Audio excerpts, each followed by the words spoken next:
All right, assalamu alaikum, and here we are at yet another good show of the Mr. Islam Answers Back show. Let me go ahead and send out a couple of tweets before we actually get started with the topic. Those of you who are joining in now, please share it. Make sure you send out some tweets.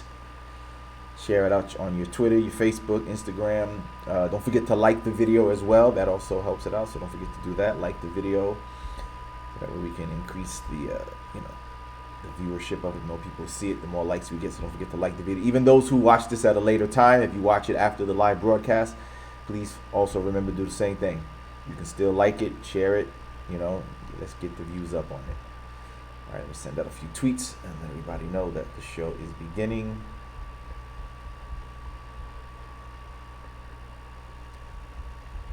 And then we'll get started on this very interesting topic.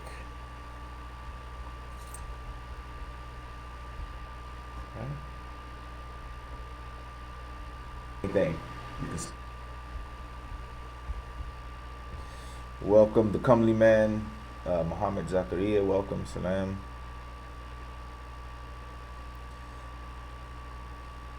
She wants Muslims to become Christians, huh? Is that it, or does she just want Muslims gone, man? I've seen a couple of her, videos or whatever, or when people show her, and yeah, to me it seems like she wants Muslims out of the country, man. She's another one of these white racist bigots. That's all. That's all it comes down to. You know what I'm saying? That's really all it comes down to. She's just another one of these damn white racist bigots. Remember what I've been telling you guys for weeks and months and years is that that's why she was part of British First, right? It's more about preserving what they fear in their own minds, the loss of of their majority as whites. That's what this is really about. It's more so about that than it is religion. Yeah, they we already know Christianity is a part of the religion of white supremacy or white racism.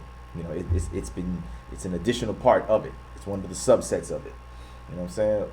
Salam, wa alaikum salam, Big Berber from Dubai, mashallah. Welcome, brother, welcome. You know what I'm saying? So it's really more so about this fear of the loss of white power. That's what this is really about. The only holy race according to the Bible. She came outside my mom's talking. Yeah. So like I said, they'll of course Christianity is part of the religion of white racism. You know what I mean? That's how they were able to spread themselves around and their religion, right? So more, even Christianity, as I've talked about before, is part of it, which is why the imagery, the white Jesus, the white God, the white baby angels, the prophets are all white men.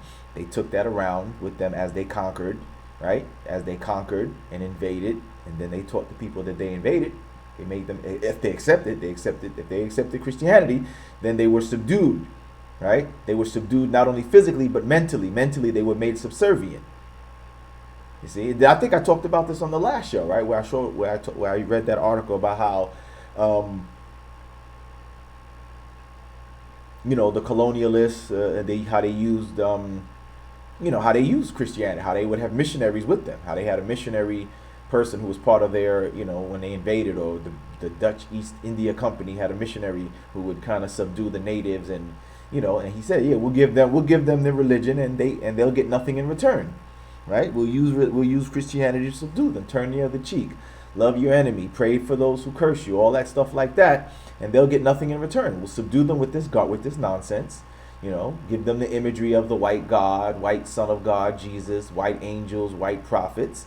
They won't see anybody who looks like them, and of course, the inference will be that we are obviously better than you, even though we don't have to say it. Of course, they did say it, but we don't have to say it technically because you'll see it. You'll understand. Once you accept our God and he looks like one of us, well, then what does that tell you? We must be closer to God than you are. We must be that much better than you because, well, look at God and look at God's son. He looks like us white people, right? So if you're an African and you accept that, if you're an Asian, a native indigenous person, if you accept these things, then it's going to subconsciously, even without them having to say it, even though, of course, they did say it, but without them having to say it, the message is received, right? The message is received loud and clear.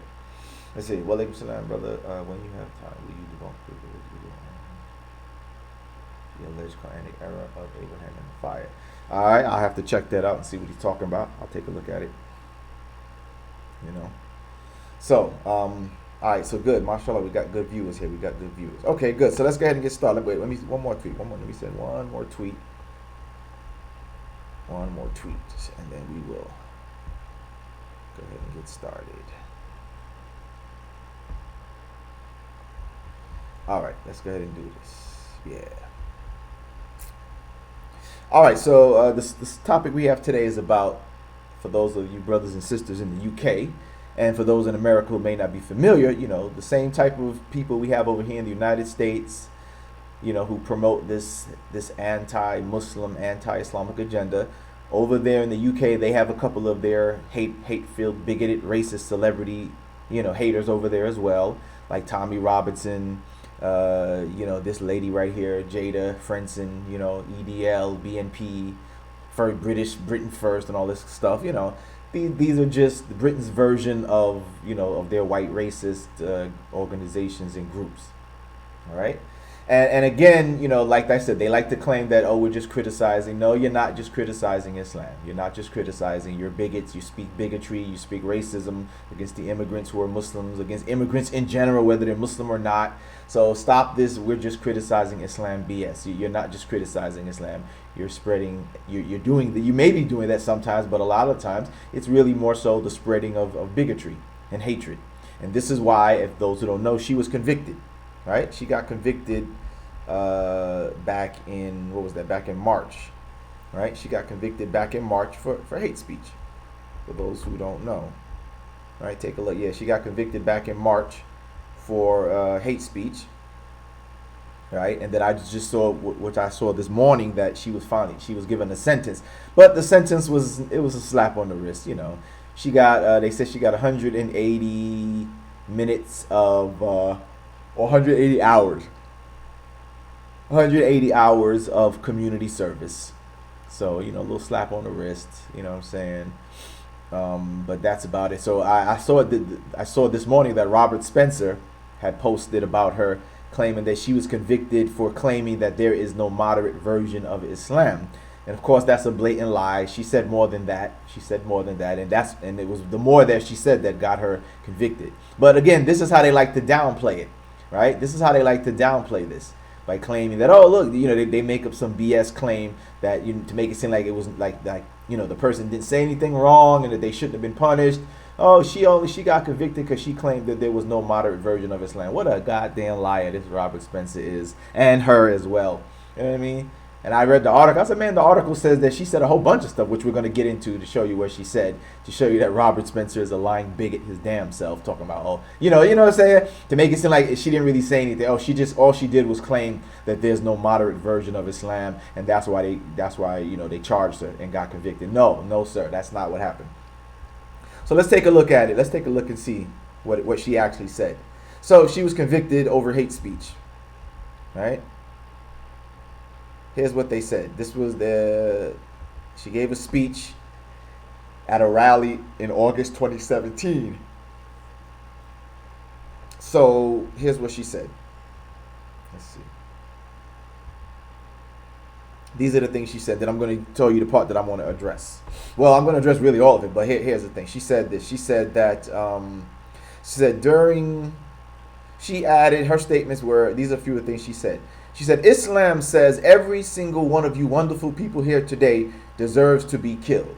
Now that's what prompted me to want to do the video, to expose this lie. We've addressed this, of course, before in one way or another in some of the other videos in general, but I wanted to address this claim directly, because we keep hearing this BS lie from these bigots and these haters and these racists that, you know, the Muslims are you know, we always hear either we're commanded to kill all non-believers, which we've refuted already, but we're going to address it again and make it even more clear in this video, if we haven't already. But we're going to address it again and continually to show that these people are lying.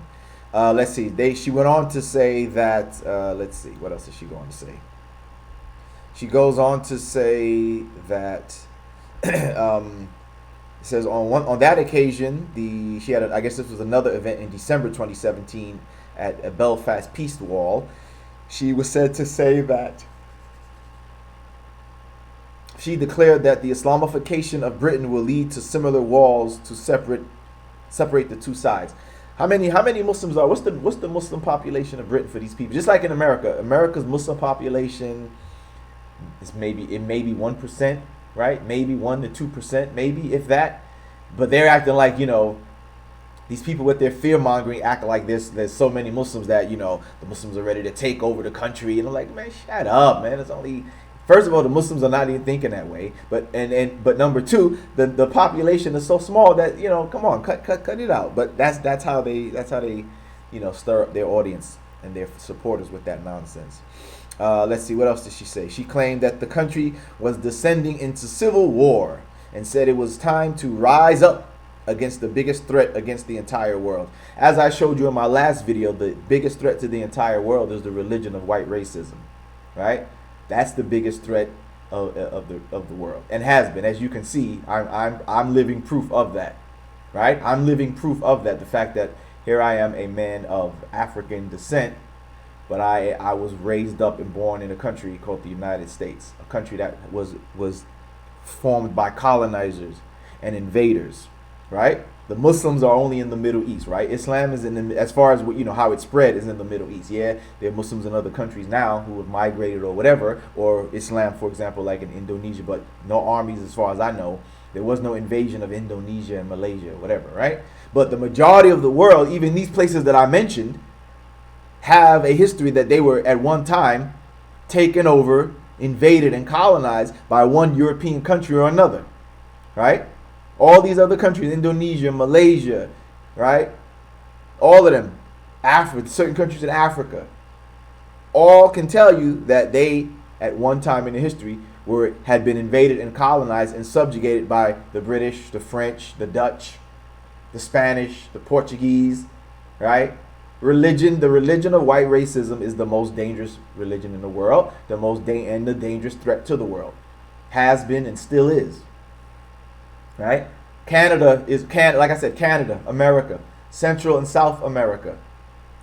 Right? This whole hemisphere have been colonized by and dominated by Europeans, whether they were the Spanish, the French, the Portuguese, the British, the English, right? And they still have control of these countries. So how is the biggest threat Islam? No, you're the biggest threat. The religion of white racism is still the biggest threat. Okay. What else did she go on to say? They said that she said that, let's see, alleged referring to a mosque in Newtownards as part of claims about Islam's colonization. I mean, come on, really? Colonization when a mosque is built? I mean, again, notice, in order for these mosques to be built in your Western countries, they need your permission. Colonization, you didn't get permission from the native indigenous people of North America when you invaded. You didn't get permission from the Aztec and the Inca and the Mayans of Central and South America when you invaded. Right? You didn't get permission from the Zulu nation in Africa when you invaded. You didn't get permission from Namibia and Zimbabwe and Nigeria and Sudan and all these places that you invaded. You didn't get no permission to build no churches. You didn't get permission to set yourselves up. You took over. So this bull, any place these Muslims are in your country, they got permission.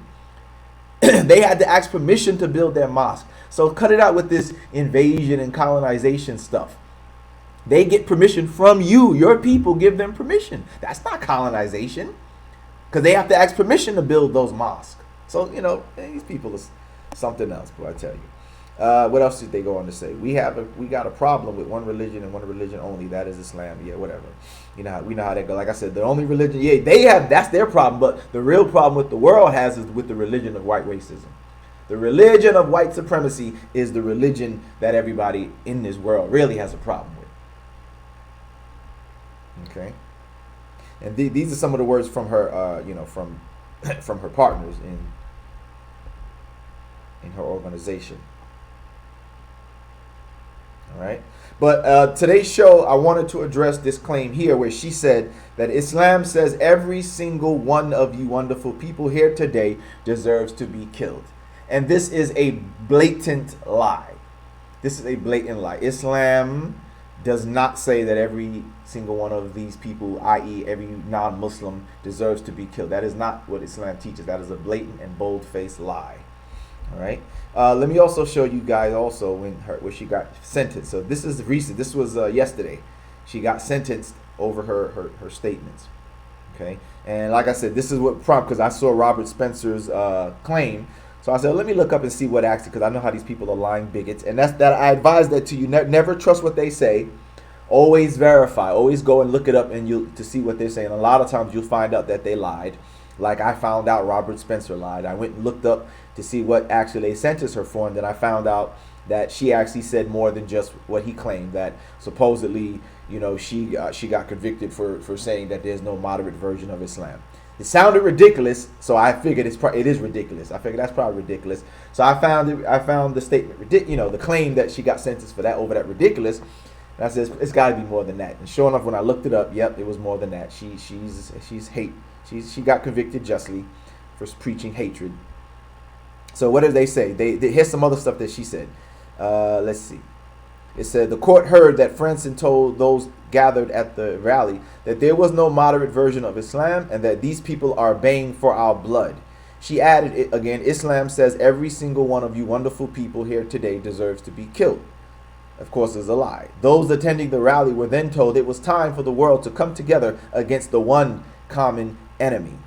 So this is what she said that got her convicted, which of course is hate speech. She didn't just say, "Hey, you know what? I don't think there's a moderate version of Islam." Okay, guys, end of my speech. You guys have a good day.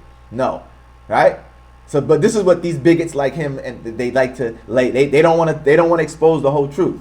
So he just said that she got convicted for saying that, and then you read the whole thing. You say, "Oh, wait a minute. Well, yeah, that is hate speech." Claiming that all the Muslims are out to kill everybody who's not a Muslim.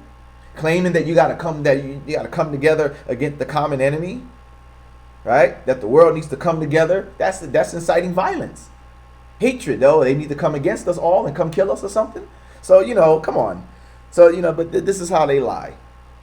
This is how these people tell these bold-faced lies and try to downplay it, make it seem like, oh, no big deal. All she said was this, no big deal. No, when you read the whole thing, then you say, oh, okay, no wonder. No wonder she got convicted. Because yes, that is, as the judge said, the judge told the court, I'm satisfied these words were intended to stir up hatred and arouse fear. Exactly. You telling a crowd of people that, hey, Islam says that every single one of you people are supposed to deserve to be killed. Well, what's that going to make them look at? How they going to look at Muslims then? If you don't know any better, if you're ignorant and you don't have any information and you trust what this racist British female is saying, then of course you're gonna look at Muslims with distrust. Again, something I talked about before. How this is why we charge them with bigotry. You're not just criticizing Islam, right? That's not a criticism of Islam. That's a false claim. That's a bigoted lie to try to demonize all Muslims, to make people look at Muslims like you can't trust Muslims, that Muslims are all the enemy, they're ready to kill us, we got to be on guard. And then, of course, when one of these bastards takes her seriously and picks up a gun, like the New Zealand shooter, or the guy who went into the Sikh temple, thought it was a Muslim mosque, but it was a Sikh temple, right? He goes into a place and shoot, because he's like, well, and then he shoots everybody, including children. Why? What makes him do that? Because of these racist people like this who talk about, oh, Islam says every one of you deserve to die. Okay, well, let me kill all of them then, even their children, even their old ones, their elderly, the man, the women, the little babies, children. Let me shoot them all, because hey, I was told that they want to kill us all. That we deserve all to die. Let me get them first. And then, oh, well, we're just, you're always, you're only charging us, you're claiming we're bigots because we criticize Islam. Oh, really? No, this is more than just criticism. This is blatant bigotry. Cut it out. All right. So, as I said, I want to address this claim that, what she said, that Islam says every single one of you wonderful people here deserves to be killed. Where the hell does she and all these other people get this claim from? Right? Where did they get this from? I know they're going to claim, I know what they're going to say. They're going to claim that they get it from the Quran, right? They're going to claim they get it from Islam. But as I've shown you in numerous videos, they don't get it from the Quran. They don't get it from Islam. Now, sure, if you misquote a verse or take a verse out of context or only quote part of a verse, these are the things that I've seen them do, how they quote part of a verse, or they misquote the verse out of its context, or they ignore the verse right before it or right after it. That clearly demonstrates that it's not in the context in which they claim, right? Which is as we've shown before. They love quoting Surah 2, verse 191, but they ignore the verse right before it that says that it's talking about fighting back against those who fight against you, but do not be the aggressor. That's proof that any verses that follow, it's clearly talking about self-defense. They love to quote Surah 9:5, right? Oh, kill the unbelievers wherever you find them. What's the context? The verse right before it, though, shows that it says that those who kept the treaty, keep the treaty with them and fulfill the contract until the end of the term. And then the next verse is talking about those who have not kept the treaty, right? Who have not kept the treaty, who have attacked the Muslims first. Keep reading in that same chapter, verse 13. Summarize it all. It says, will you not fight a people who broke their oaths and aimed at the expulsion of the messenger, and they attacked you first? It says it. Read it in context and you'll see. But they love quoting 9:5.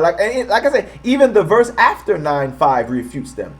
The verse after 9:5, verse 9:6, even says, those of the idolaters who seek safety, right? Who seek safety and are not fighting, take them to a place of safety, right? Until they hear the word of Allah, and then and then let them, then direct them to the place of safety. So even the next verse refutes that it's not a claim to kill all non-believers, right? The verse before it, 9:4, and the verse after it, 9:6, lets us see that the verse has a context to it. It is not a open and random claim or verse that just says go and kill all non-believers wherever they are. But as I told you before, these bigots are not interested in the truth, in the facts. They want Islam to be what they imagine it to be, because that justifies their hatred. See, what I found in my years of doing this is that these people are just blatant bigots to the core, right? They're not people who are just, honestly ignorant of Islam. No, these are the hate-filled people who follow the religion of white racism, right? It seems like it's in their blood. It seems like this is just who they are, right? A person who's sincerely ignorant and misinformed, they will be willing to learn. They find out the truth and say, oh, wow, I was wrong. I was wrong about this. I was wrong about that. I was wrong about these people, right? But these people like her, they really don't want to change. They want to hate us. They really don't want to change. They don't care what information that I'm showing you or that I've shown you. They're going to continue to keep spreading this false information because they want to hate us, right? They want to hate Islam. They're not people who are just, sincerely ignorant.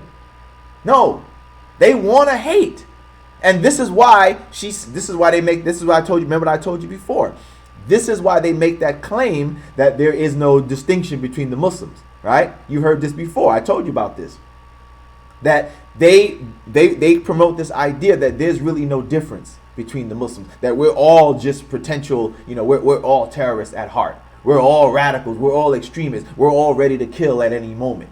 The rest of us, ISIS and them are just the bold ones. The rest of us, we're the same way. We're just waiting. That's what they claim. That's what they claim, right? So when she said that there's no moderate version of Islam, this supports her claim, right? I mean, this is to support her narrative, her false narrative, because that's how they justify their bigotry.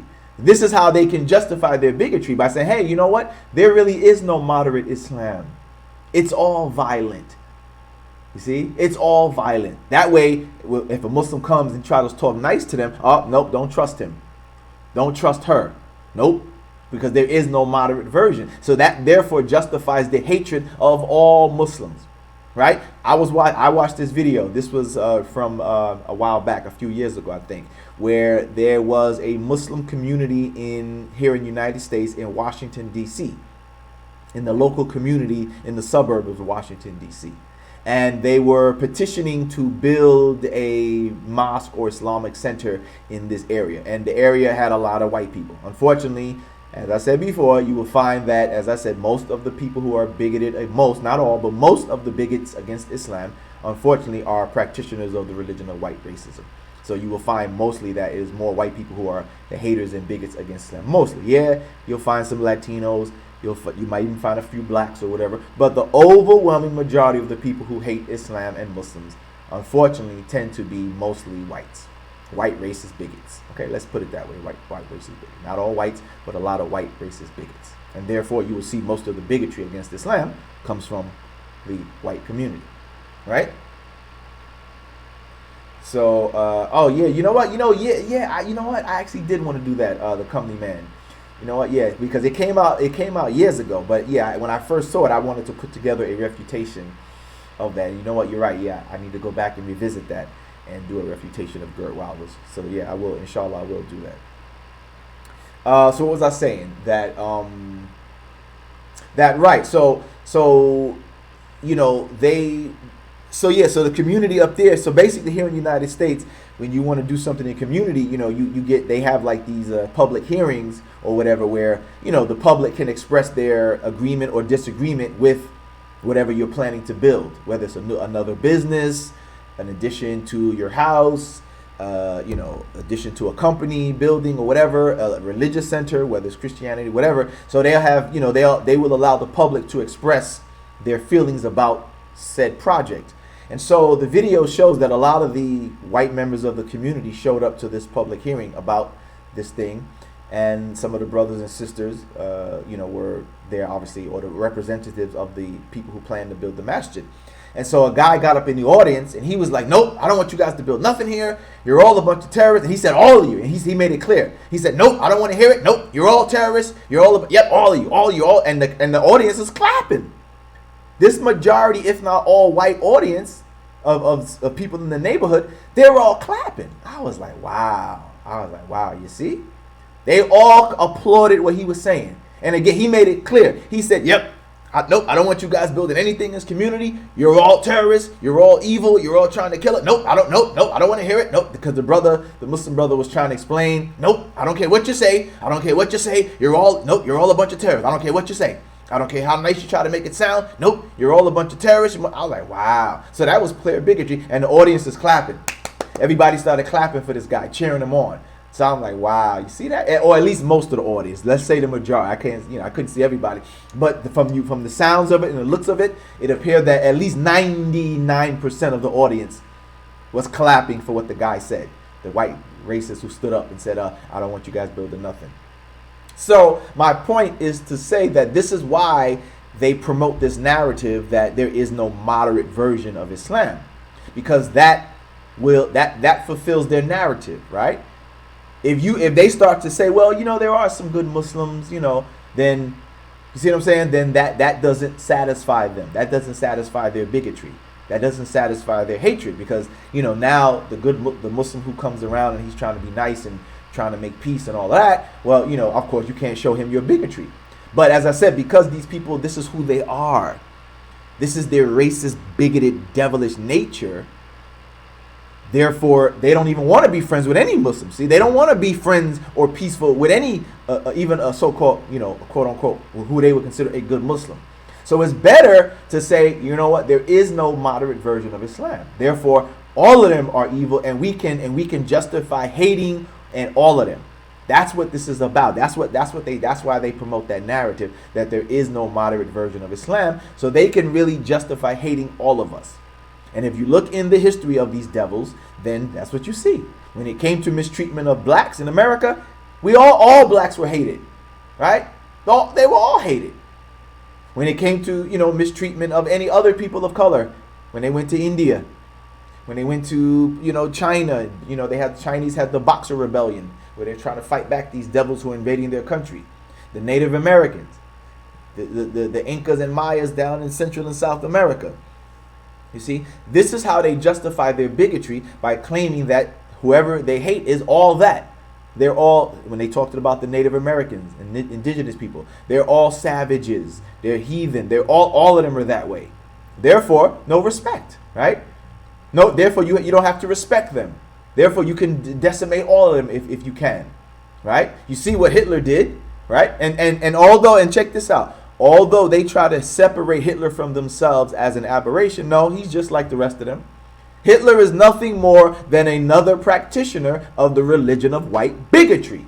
Even though the Jews he killed were white, but somehow in their minds they made themselves believe that these Jews were not really white like the rest of them, right? Even though we know the Jews that they killed were Germans. They were German. They were white German Jews, no different. Only difference was religion, right? Only difference was religion and maybe culture, right? Ethnic. They were ethnically different. Meaning just their culture and stuff is different from the other white Germans and the religion. Other than that, they were the same people. Same white people, just different religion, different ethnicity. Just like here in America now. The guy who went into the synagogue last week, the one who did it last year, and any other bigotry that they have against Jews here in America, these Jews here in America are white people. They're white too, right? Difference is religion and maybe, not even, I can't even say, ethnicity or, or culture. But mostly they're the same people. The only difference is their religion and maybe a few different cultural practices. But other than that, same people. This is why they can mix in. Right? This is why they can mix in. Right? Donald Trump's daughter married to a white man, but his religion is Jewish. Right? His religion is Jewish. But he's a white man just like she's a white woman. Right? So whether she converted or not, they say she converted. But whether she converted or not, it's still two white people getting, the two white people who are married. The difference is the religion. But my point is, in Germany, Hitler and the Nazis convinced themselves and the public to believe that these German Jews, these white German Jews, were a different people and justified killing them. So as you see, and my point is to say that even though Western society likes to separate Hitler from the rest of them, he actually is one of them. Because when you check in the European history, what did Hitler do different than anybody else did? What did Hitler do different than King Leopold of Belgium did in the Congo? Right? What did Hitler do different? Matter of fact, he says that he got his ideas from America. He got his ideas from America. What did he do different than Americans did, that white America did to black Americans? Huh? To Native Americans, to Japanese Americans. He was no different. He just used different methods. No, he didn't put black people in maybe the Americans didn't put black people in ovens, but we got lynched. We got killed. We had discrimination. Jews had to put on a yellow patch. Black people had signs. No Negroes allowed. White only. Black water fountain, white water fountain. Blacks got to sit at the back of the bus. Blacks can't eat here. Blacks can't live here. Same thing.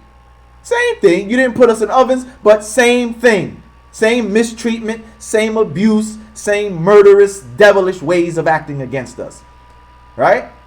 So Hitler is not an aberration. He's one of them. He's an example of the religion of white supremacy. You see? He's not an aberration. He didn't do anything different than the rest of them have done in whatever country they've taken over or ruled. See what I'm saying? Exactly. King Leopold killed more Africans than Hitler did. Yet, when people say who's the worst person in history, they will say Hitler. No, it should be King Leopold. But it doesn't matter because he killed black people. See? It doesn't matter because he killed black people. So Hitler gets the record, even though King Leopold actually killed more than Hitler did. But Hitler is the one. Right? Because black people, we don't have the same PR like the white Jews have. If we did, perhaps we could make King Leopold be the name that people remember as an evil person. But most people think of Hitler. Right? Most people think of Hitler when they think evil. When they think evil leader. But it should be King Leopold. And matter of fact, not only King Leopold. Hell, it should be King Leopold, Andrew Jackson, and a number of other people from all the different countries that they colonized and brutalized. Right? Whoever was the man that was in charge of killing the Aborigines in Australia, throw him in the list. Right? Whoever his name, I don't know his name, but whoever he was, he should be on the list. Right? Not just Hitler, hell. But again, my point is to say that this is why they will give this narrative that there is no good so-and-so, no moderate so-and-so, whatever, right? Whatever group they hate, there's no good black people. There's no moderate Muslims. There's no, there's no friendly Aborigines. The native people are all savages. They're all heathens. This justifies this justifies them not having to respect or see the humanity in who they kill, and it makes them feel okay about what they're doing, right? It makes them feel complacent in what they do because these people are not really human. They're savages. They're not civilized. There's no moderate version. So if you beat up a Muslim woman in the UK, there's no moderate version. So beat up a Muslim woman, right? There's no moderate version. So yeah, shoot up a mosque and kill the children too, because there's no moderate version. There's no moderate version, so they all deserve to die. This is the dangerous and demonic narrative that they spread and they promote. And this bastard Robert Spencer, that was his tweet earlier this morning. That she got, in other words, and that's also implying that she wasn't wrong. And matter of fact, speaking on that, that's what she says in after they asked her about the verdict, right, or her sentencing. She says that she has no remorse. What she says. Let me see. They say that she says, she says she had no remorse and that what she had said was factual. So you see, she's not, she claims what she said is factual. No, British bimbo. No, what you said is not factual. What you said is not factual.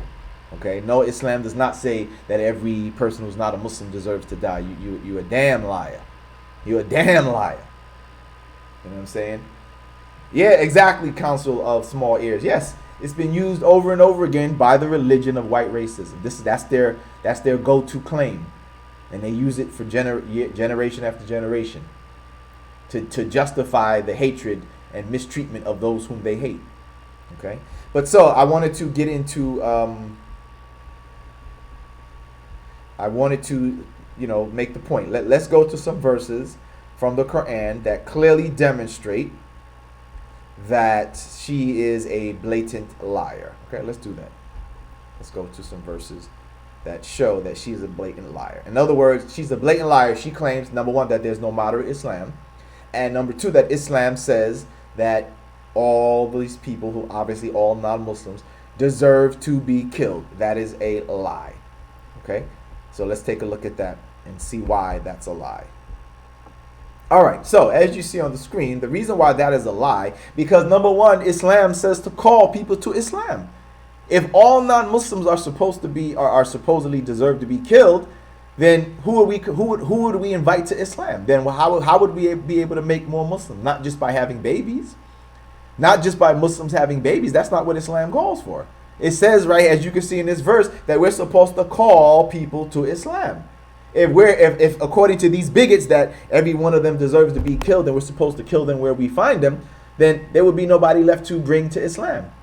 It would only be just the people who are Muslim. And that's not what Islam wants. Islam wants us to invite other people to Islam. So as you see in this verse here, chapter 16, verse 125, it says, invite or call unto the way of thy Lord with wisdom and beautiful preaching, and argue with them or debate with them in a way that are best and most gracious. For thy Lord knows best who have strayed from his path and who receives guidance. So here's what we're supposed to do. We're supposed to call people.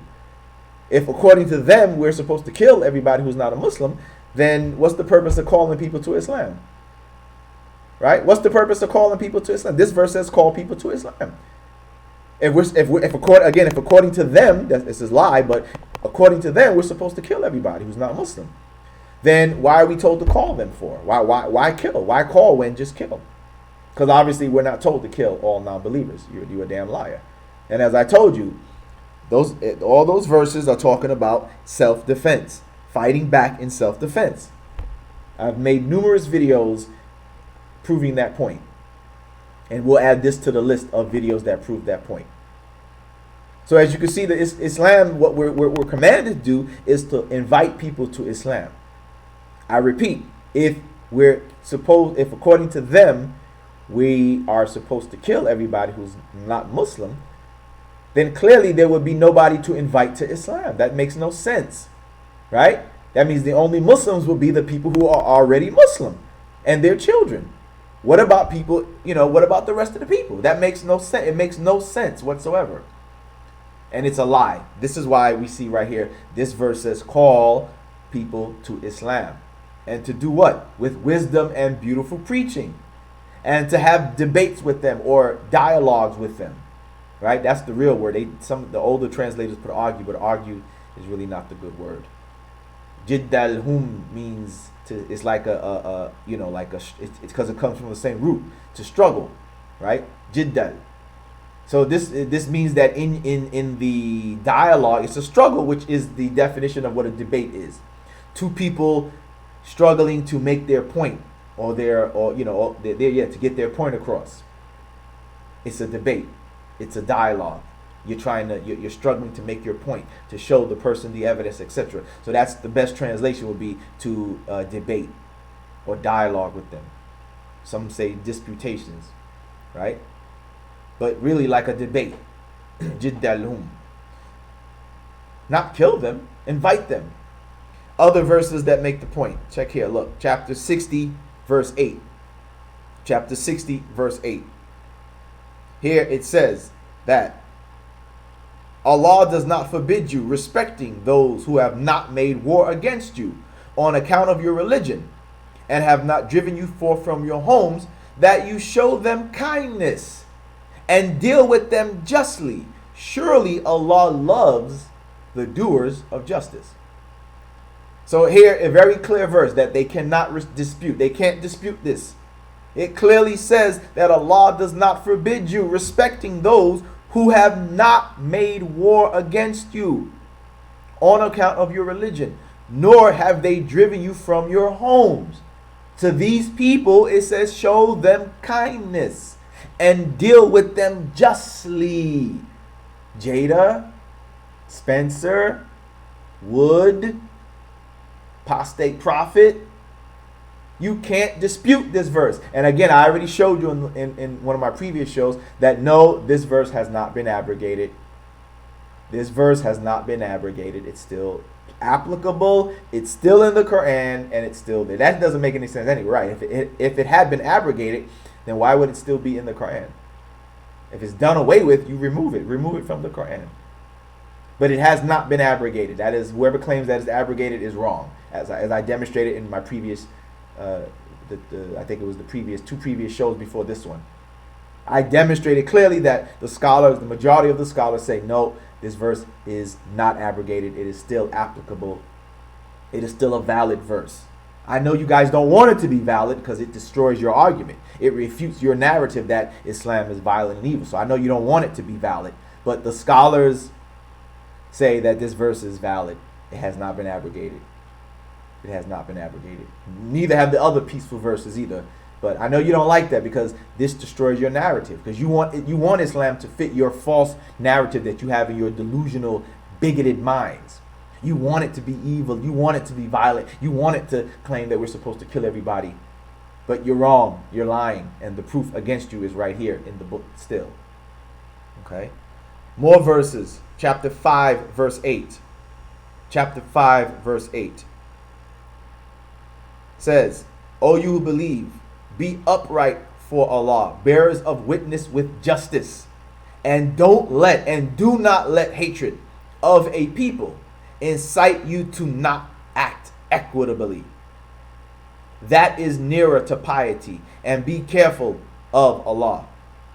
Surely Allah is aware of what you do. So another verse that refutes the claim that we are supposed to, we want all the people dead. A lie, Jayda. You're lying. It's a bold-faced, blatant lie. Here, this verse is commanding Muslims to stand up for justice. And if they have any hatred, not to let it. Do not let any hatred that you have to cause you to do wrong, to act unjustly. Allah says, no, don't. He doesn't want that. He wants you to be just. So if you don't like a people, whatever, no, you must still be just in your dealings. You still must be fair in your dealings with people. See? That's Islam. That's Islam right there. Okay, more verses. Chapter 3, verse 113. Here is a claim, because I know what they like to say. They like to make this claim that, oh, Islam looks at all unbelievers as evil, and as she said in the thing, deserves to die. Look, nope, wrong again, Jayda. Look at this, chapter 3, verse 113. Says, they are not all alike. So in other words, all the unbelievers are not all alike. No, we're not supposed to look at them all as evil and this and dirty and filthy. And no, Jayda, wrong. This verse makes it clear. Not all of them are alike. Of the people of the book are a portion that stand for the right. They rehearse the signs of God all night long, and they prostrate themselves in adoration or adore God. So although we may not agree with them, right? They have some corruptions in their book, but in what they do, they're still devout people, right? They are still good people amongst them. There are still those who, they sincerely believe in God. Wrong as they might be, but they still sincerely believe in God. So the verse is clear. They're not all alike. So no, we're not told to look at all non-believers in one way. Unlike you people who want to claim that we're all the same, that all Muslims are extremists, that all Muslims want to kill, that there is no moderate version, right? But look what Islam says. Islam says, no, don't judge them all the same. We don't look at them all the same. Another verse that refutes her claim is this, chapter 22, verse 39. It says, look, it says, to those against whom war is made, permission is given to fight, because they are wronged, and verily God, Allah, is most powerful for their aid. Now, everybody who would disagree with that, is that not a justified verse for anybody, whether you're Muslim or not? That's justified for anybody. That's a valid, right? A valid, legitimate claim that you have permission to fight if war is made against you, because you have been wronged. You have a right to resist. You have a right to stand up for yourself. You have a right to fight back. You have a right to defend yourself. That's a universal lesson right there. That's universal, whether you're Muslim or not. But here Allah is telling the Muslims that this is for you too. You have the right to fight if war is made against you because you have been wronged. This is what the Quran talks about. Maybe they don't like that because maybe most of the time they're the ones doing wrong. Maybe that's why they don't like it. Maybe that's why they don't like it, because they're the ones a lot of times who perpetrate the wrong. But in any case, I'm showing that this verse is showing you that unlike how they claim that Islam calls for some aggressive attacks on unbelievers, that Islam calls for some aggressive ideology that says, like she says, that Islam says to kill all of the wonderful people that were at the rally, which is a lie. No, Islam does not say that. Islam says what it says here, that we have permission to fight if war is made against us. We have permission to fight back because we have been wronged. But to aggress upon people and attack them just because they're unbelievers, that's a lie, Miss Jayda. That's a bold-faced lie, Jayda Frensen. You're a liar. You're a bigot. You're a hater. You're a racist. Yeah, you are. Okay? So, this is what I wanted to show you all. That the evidence is clear that, Islam does not say, as she claims, that, we're supposed, that all those people who are unbelievers, non-Muslims are supposed to die. That is a lie. As I showed you, Islam says we're supposed to invite them. Right? That we're supposed to invite them. And again, if we were commanded to kill everybody, then there would be nobody to invite. Right? Then there would be nobody to invite. And she's wrong. Right? She's clearly wrong. You know what I'm saying? Amarul Afiq says abrogation in the Quran is actually that's a point, brother, because when you look at some of the earlier understandings of mansuk, right, nask and mansuk, that's how some of the early interpreters understood it. They did not understand it in the English definition of the word abrogation. meaning something is removed and replaced by another ruling or something. Many of them took it as you said, specification or conditions to a verse. In other words, another verse would either offer conditions, would apply conditions to a verse, or would limit it to a certain situation or certain person or certain incident or something like that. So then, rather than it being a widespread general, application, it would be specified for something specific, or it would have conditions to it that if this happens, then you do this or something like that. Rather than just do this, it would be no. If this happens, then you do this. You see, or it would be only to a certain incident. If this incident took place, then this is what happens, or this is what you do, or whatever the case may be. But yeah, they didn't take it as one verse is destroying another verse and replacing it, or another verse is overriding another verse. So yeah, you have a point. You have a point in that. All right, you definitely have a point in that. Yeah, Shaw, I can take a few questions for a few minutes, and then I got to end the show by 3 o'clock. By the way, please don't forget to support your brother, Mr. Islam Answers Back, as you see on the screen. We greatly appreciate it. When we do this work, we greatly appreciate it, at your donations. What was I going to say? Oh, by the way, yeah. MashaAllah, like I said, we reached 5 patrons on my Patreon account. So now my new goal is 10. My new goal is now to get to 10 supporters on my Patreon, which, as you can see on the screen. So anybody who's interested today, or who watches this at a later time, if you would like to support us on an ongoing basis, please go to the site you see on the video on the screen, Patreon, join and make a pledge to support your brother on a monthly basis, and let's get those numbers up. Let's get those numbers up. All right. So my new goal is 10. My new goal is 10. So that means we need 5 people. We need 5 new supporters to sponsor your brother, Mr. Islam Answers Back, on Patreon. All right. So let's see. What questions do we have here? Could you refute Muhammad Ali on interracial marriage? Could I refute him? What do you mean refute him? I mean, if that's his opinion, then that's his opinion. He didn't say that Islam teaches that, right? He just gave his opinion, so there's nothing to refute.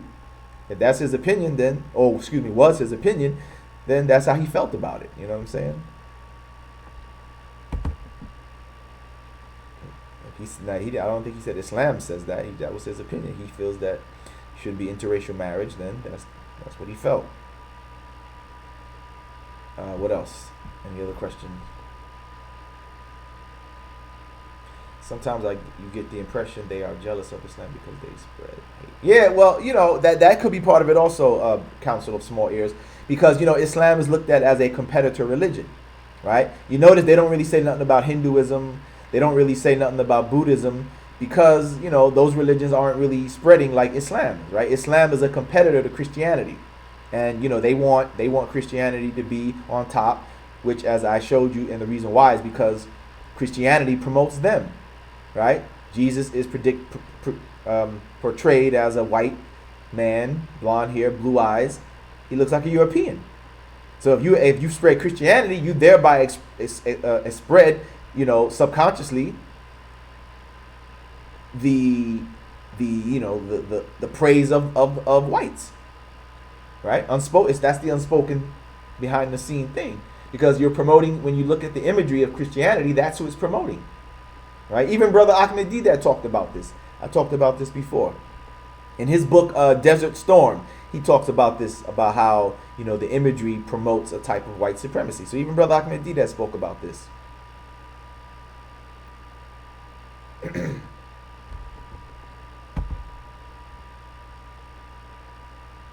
Call out these ex-Muslims that... Yeah, well, Nigel Sukram, yeah, I have actually. If you look at, go on my channel, Mr. Islam Answers Back, on my YouTube channel, and you see I actually started making some videos. I addressed this one guy, his name is Apostate Prophet. I've done 2 videos exposing him, and he's one of these ex-Muslim people. And I've also exposed, what's her name? What's that, Amina Muhammad?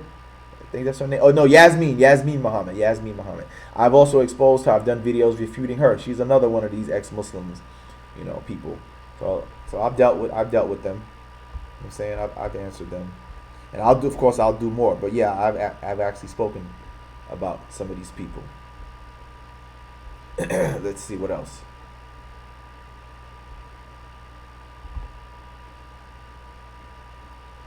Tweeted when she tweeted yeah, they were talking about that on Twitter also, that Donald Trump tweeted her or retweeted her. Okay, let's see what else.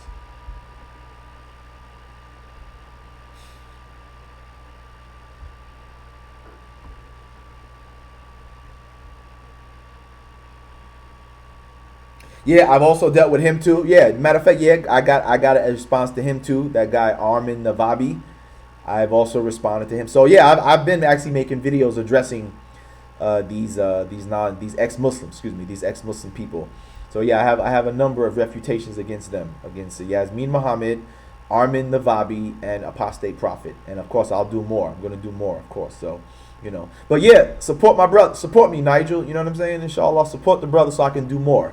Like I said, use those links in the description of this video. All those ones that I showed on the screen, they can be found in the description of the video, the info area, and you can, support your brother with a donation.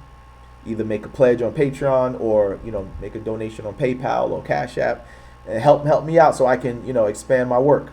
You know what I'm saying? Help me out so I can expand my work and get more done. Like I said, I'm looking for 5 more people. I need 5 patrons. I need 5 extra people to join my Patreon so I can get up my sponsorship to 10 people. I'm looking to get 10 people now. We want a total of 10. So we're trying to expand.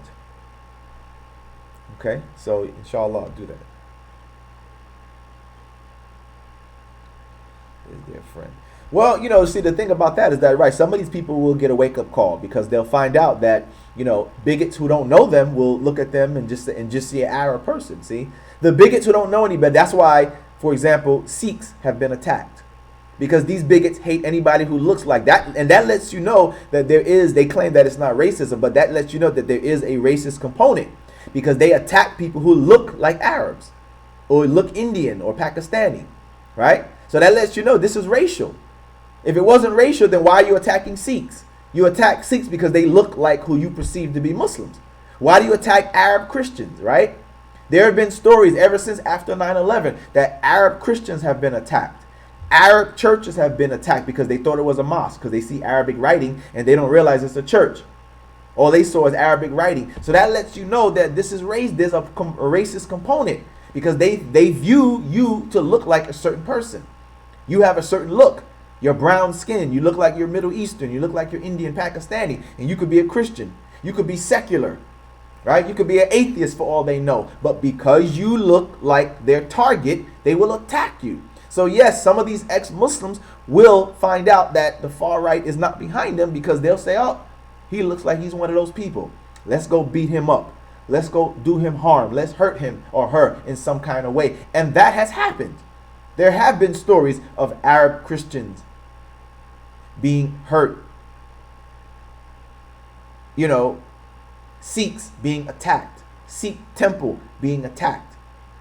So all of these ex-Muslim haters and bigots, these people from the religion of white racism, they're not really your friend, but you'll learn the hard way when one of them try to attack you. Not saying that I want that. I don't want that for you.